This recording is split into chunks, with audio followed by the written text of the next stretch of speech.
Hai, Assalamualaikum warahmatullahi wabarakatuh dan selamat sejahtera. Hari ini kita nak sambung kita punya perbincangan buku teks sains tahun 6.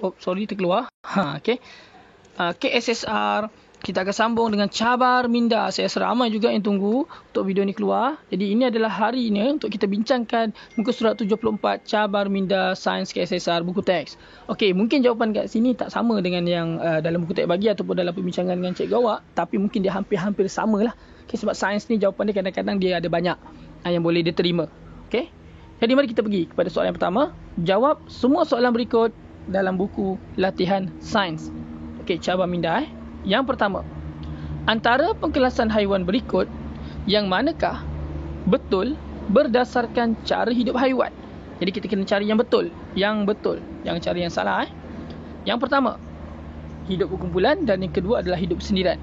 A. Burung enggang tupai. Hidup bersendirian, burung belatuk tenggiling. Burung enggang tu dah tentu-tentu hidup dia secara bersendirian kan? Jadi salah lah. Yang pertama A. Yang B. Kambing, burung bangau. Kambing hidup kumpulan, okey. Burung bangau, mungkin juga kan? Okey. Kita tengok hidup bersendirian, rusa tenggiling. Dah tentulah rusa tu salah. Rusa tu hidup kumpulan. Okey, dalam kita nak jawab soalan ni ada skill dia. Maksudnya, mungkin kita tak berapa kenal haiwan lain. Tapi ada haiwan yang confirm kita tahu dia salah. Kita pangkas siap-siap. Yang A tadi kan, hidup berkumpulan, burung enggang. Dah tentu dia tak hidup berkumpulan kan, contoh kan. Jadi kita pangkas dia siap-siap. Yang kedua B, kambing, burung bangau, rusa. Dah tentu rusa hidup berkumpulan, bukan bersendirian. Jadi B pun dah tentu salah, jangan tengok lagi. C, dubuk dan singa.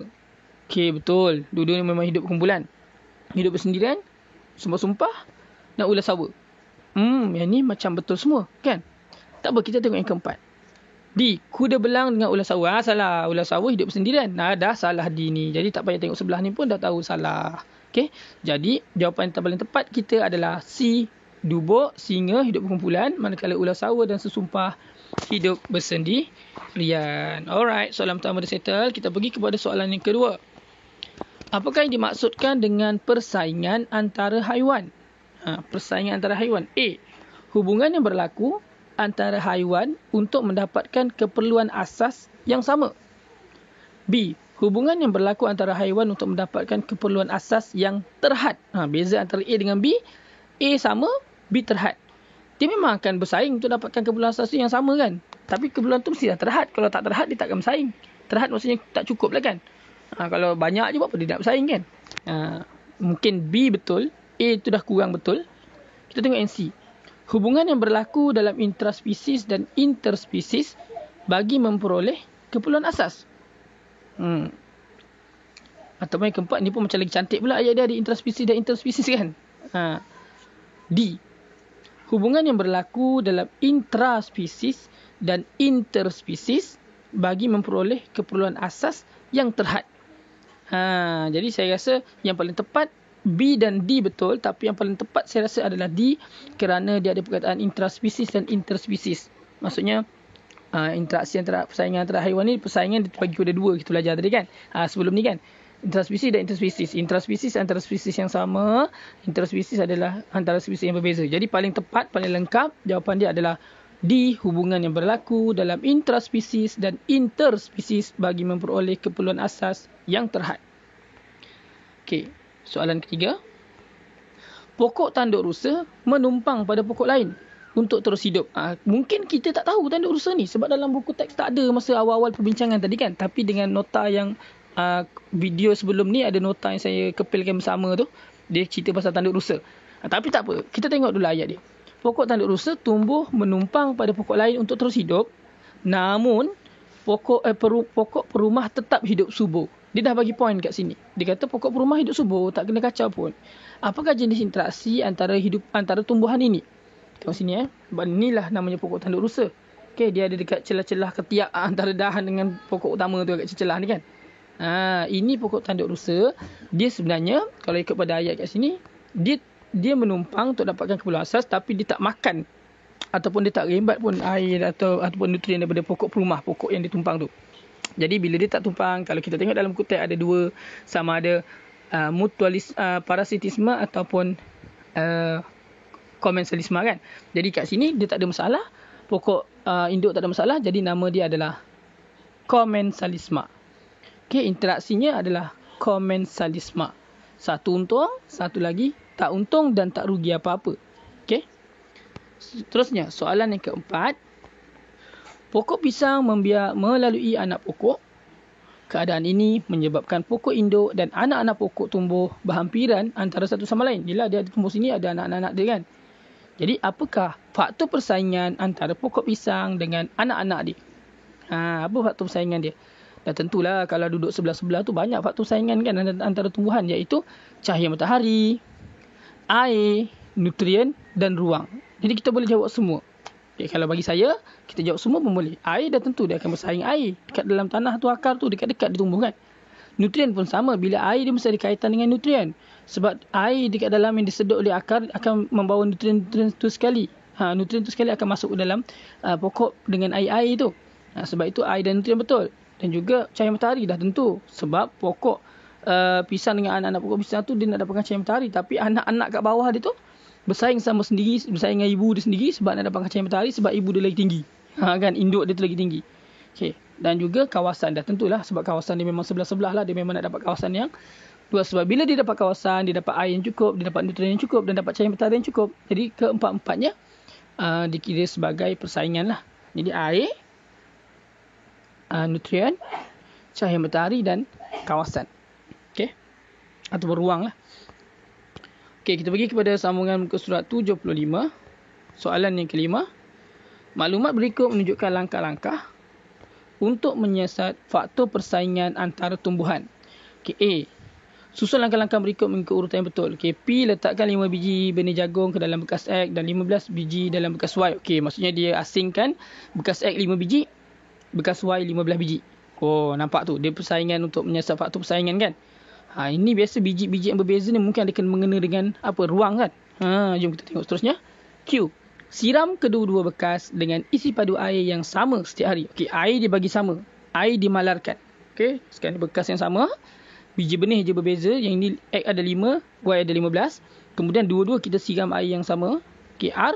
Selepas 2 minggu, bandingkan pertumbuhan anak benih jagung. Okey, dia tengok anak benih jagung tu lepas 2 minggu, yang mana akan tumbuh tinggi, yang mana yang tak tumbuh langsung ke, ada yang mati ke apa kan.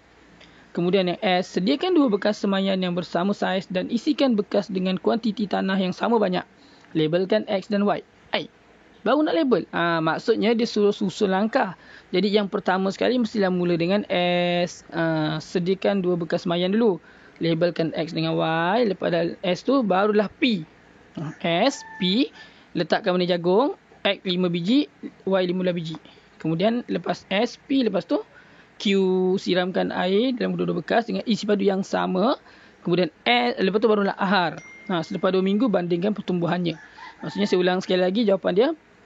S, P, R, S, P, Q dan R. Okey, itulah susunan mengikut urutan yang betul. Okey, soalan A dah settle. Soalan B. Apakah faktor persaingan antara tumbuhan yang dikenal pasti daripada langkah-langkah di atas? Sebenarnya bersaing untuk mendapatkan apa ni? Saiz bekas sama, isi padu, kuantiti tanah sama, air sama banyak. Apa yang dia bersaing sebenarnya? Dia bersaing untuk mendapatkan apa?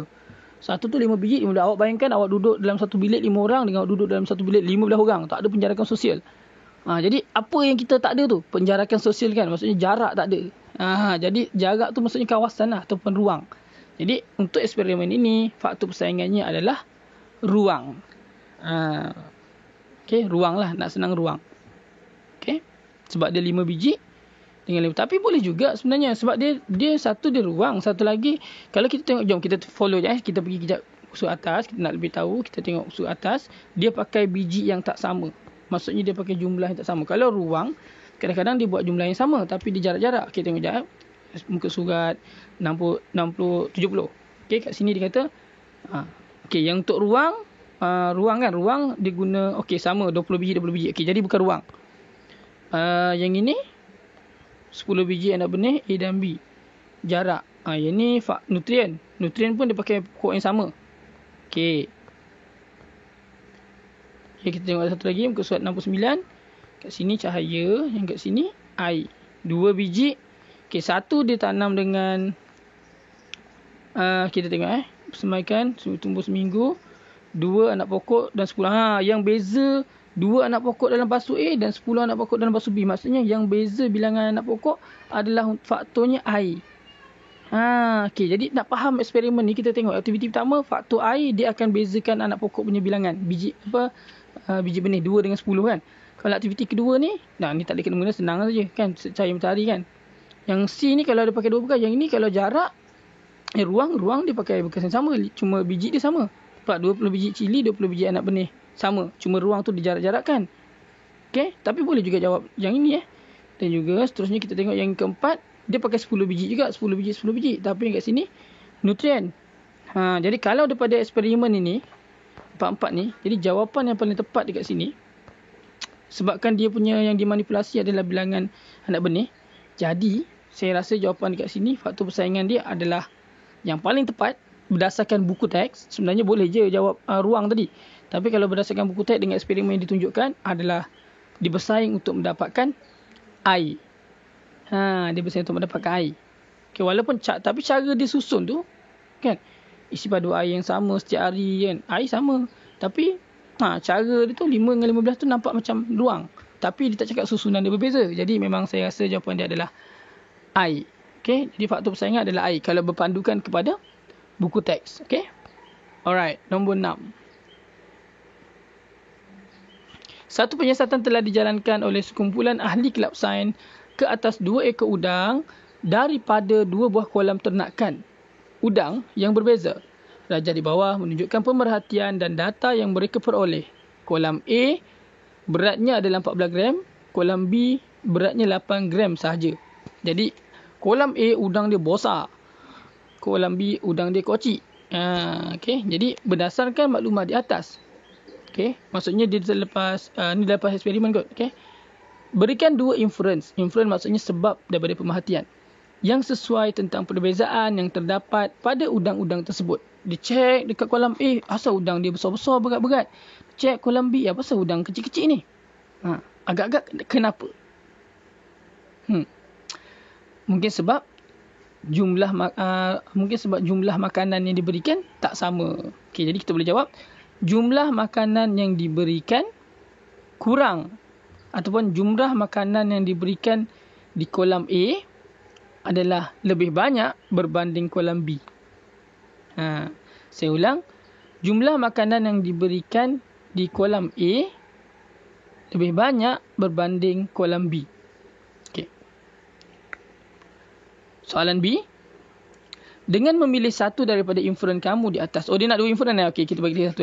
Tadi kita bagi jumlah makanan. Jumlah makanan dalam kolam diberikan dalam kolam A lebih banyak berbanding jumlah makanan di kolam B. Okey. Yang kedua, inferen yang kedua, inferen pertama pasal jumlah makanan. Inferen yang kedua, bilangan. Bilangan udang dalam kolam A lebih kurang berbanding bilangan udang dalam kolam B. Okey, saya ulang. Inferen yang kedua, bilangan udang di kolam A kurang berbanding bilangan udang di kolam B. Okey, maksudnya yang pertama tadi sebab makanan dia, udangnya sama. Yang kedua, inferen kemungkinan yang kedua, inferen dia adalah kolam A udangnya banyak, udangnya sikit, kolam B udang dia banyak. Jadi bila banyak kan dia kena rebut-rebut makan kan. Kalau kolam A sikit udangnya, dia taklah rebut makan. Okey. B. Dengan memilih satu daripada inference kamu, berikan satu pemerhatian lain untuk menyokong inferen itu. Okey. Jadi kita lihat, kita ambil satu. Adakah kita nak ambil pasal makanan ke kita nak ambil pasal bilangan udang? Kita ambil pasal makanan. Saya ambil yang pertama, inferen pertama. Kolam A tadi, makanan yang diberikan lebih banyak berbanding kolam B. Okey, jadi apakah pemerhatian lain? Okey, selain daripada berat dia 14 gram, saiz lah. Saiz udang di kolam A lebih besar daripada kolam B. Okey, sebab dekat gambar pertama tadi, dia tunjuk perbezaan dari segi berat saja. Tapi dia tak sebut pasal saiz. Tapi jadi bila soalan kedua ni, kita cakap saiz udang di kolam A lebih besar berbanding di kolam B. Itu jawapan dia. Dah ada pun jawapan dalam gambar ni sebenarnya. Dapat Okey, seterusnya soalan C. apakah yang harus dilakukan oleh penternak udang B, kat kolam B tu lah, bagi meningkatkan jumlah jisim udang di kolamnya. Okay, kita masih fokus pada bilangan makanan tadi. Okay, kalau kita nak ambil yang lagi satu inference boleh, tapi dah akan jadi jawapan dia lain lah. Okay, contoh saya nak ambil pasal bilangan makanan kan. Okay, saya tulis apa yang harus dilakukan. Letakkan makanan yang lebih ataupun berikan makanan yang lebih banyak kepada udang di kolam B. Kalau contoh kalau saya ambil yang inference kedua tadi, yang mana udang dekat kolam B kurang kan, banyak kan, udang kat kolam A kurang. Jadi dia berebut makanan tau yang kat kolam B tu. Jadi kalau untuk jawab soalan C, kalau saya jawab yang inference kedua, saya akan cakap alihkan sebahagian udang di kolam B ke bekas lain, ke kolam lain. Itu pun salah satu cara nak pastikan supaya udang tu dia membesar, sebab dia tak adalah bersaing nak dapatkan makanan banyak sangat bila dia jadi kurang kan. Jadi kalau untuk jawapan saya yang ni, saya ambil yang makanan lah. Jadi makanan, saya ulang lagi sekali.